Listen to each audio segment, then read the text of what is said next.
Hello guys, I have come up with another topic, that is transfer of assets between India and Pakistan after 1947. So I want all of you to listen to this video, listen to what I say, and I want you all to have some patience because I know this video is going to be a bit longer. So just be patient, okay, and try to understand and try to follow these things. I have made a note of these things, and I'm going to tell you the same thing. I hope you will understand. Okay, regarding the transfer of assets. First, what is assets? The meaning of assets, it means valuable things, property, or it could be wealth, or movable or immovable properties. Okay, so as we know, when India was partitioned, Muslims as well as non-Muslims, they were ordered to return to their countries or go to their countries.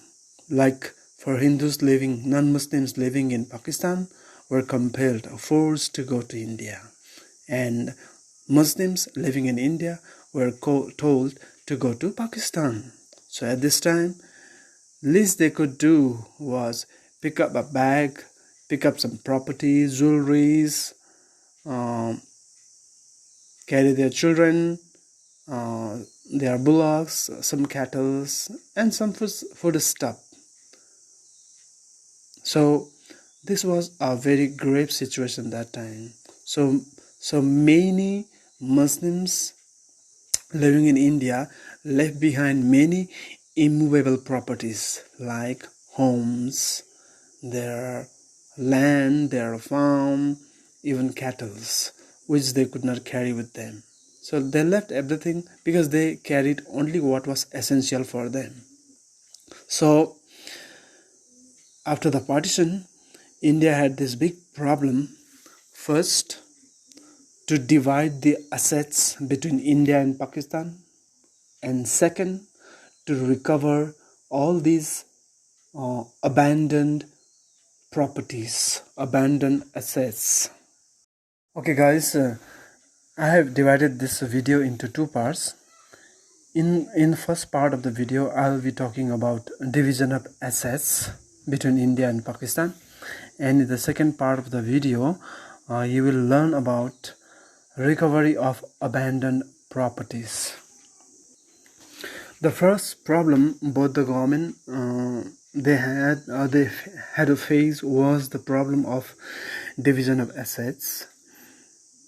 When India got partitioned, at that time the total cash balance in India's bank account was 400 crores or 4,000 million.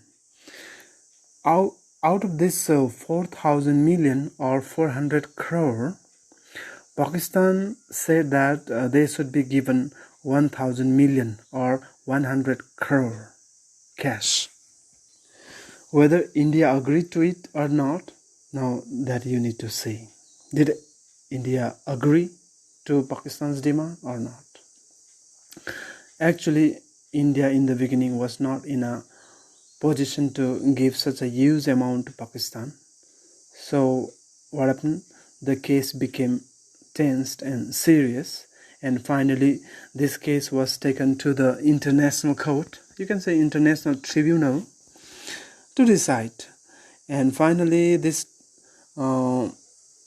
case was decided in favor of India as well as in Pakistan. They said that Pakistan should be paid 750 million or 75 crores, while the remaining that India could keep herself.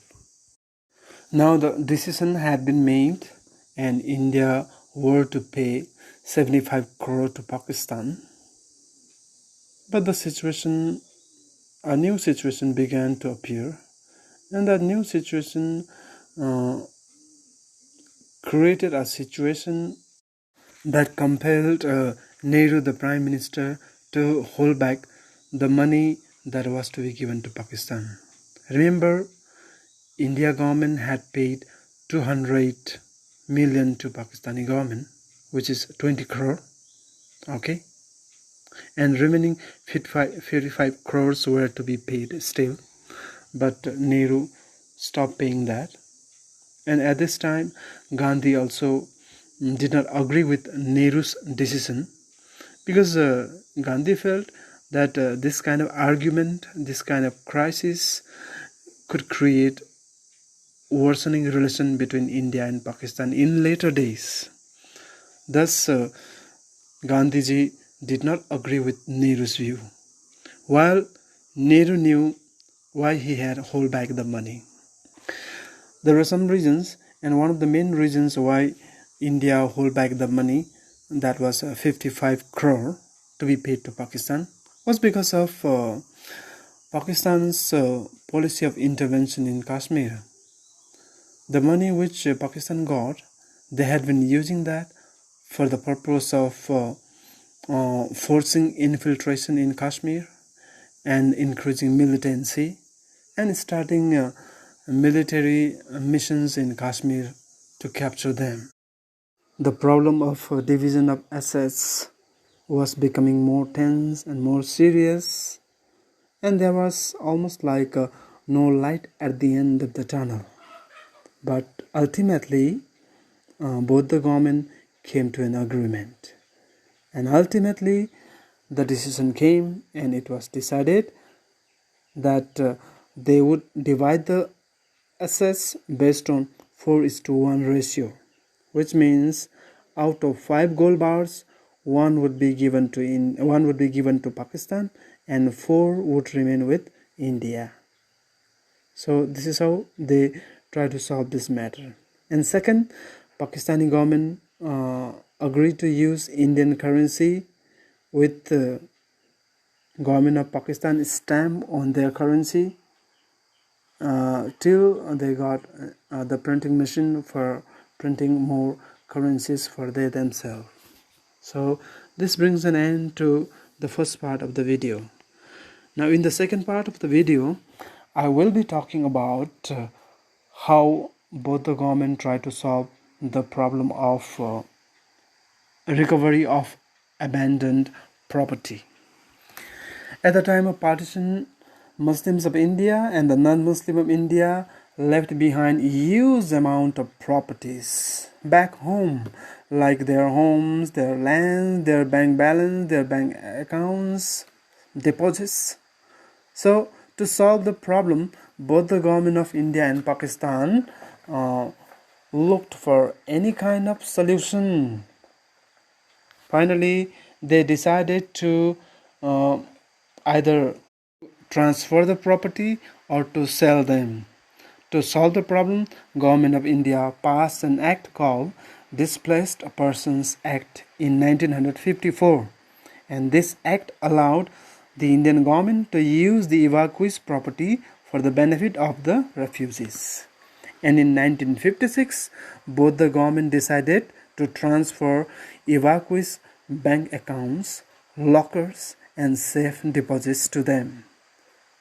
Thus, the problem of division of assets and the recovery of abandonment of properties were solved to some extent, but it was the minimum task that both the government could do. So with this, I bring an end to the second part of the video also. I hope I made you understand.